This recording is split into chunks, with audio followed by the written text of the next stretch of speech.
ไหลย้อเอาก็หักอ่อนสู่นางน้องมาเนปีเหมือนหอกยับแตงเข็มแหลมปักสกใสมันเพศไหลอำวันถึงคืนปืนหักเขาเมื่อวันก่อนตัวเล็กๆอ่อนสาวน้องเอ๋ยเจอแก่นเมืองขึ้นเถิดนางก็อย่ากล้วยให้นางผู้ความคอนหนึ่ง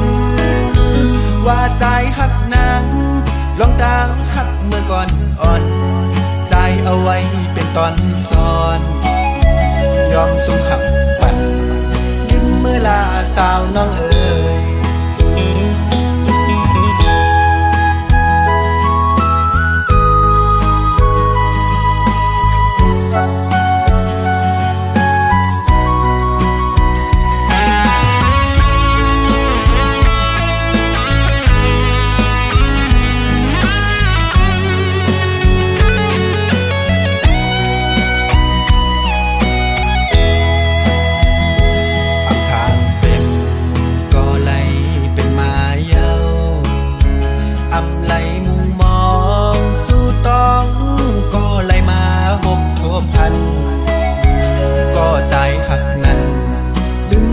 กว่าจอมเป็นเยาว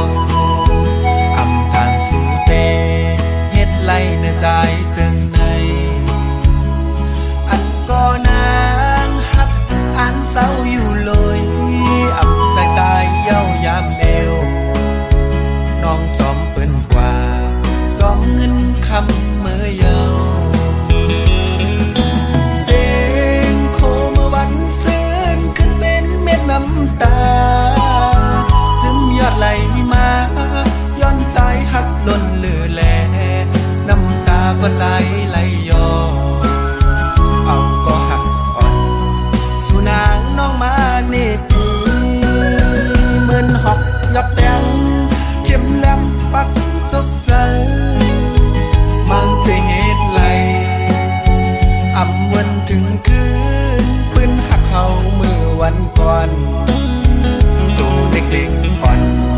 สาวน้องเอ๋ยเจอแก่นเมืองขึ้นเถิดนางก็อย่ากล้วยให้นางผู้ความคอนหนึ่งว่าใจหักนางลองดังหักเมื่อก่อนอ่อนใจเอาไว้เป็นตอนซ้อนยอมสมหักปันลืมเมื่อลาสาวน้องเอ๋ย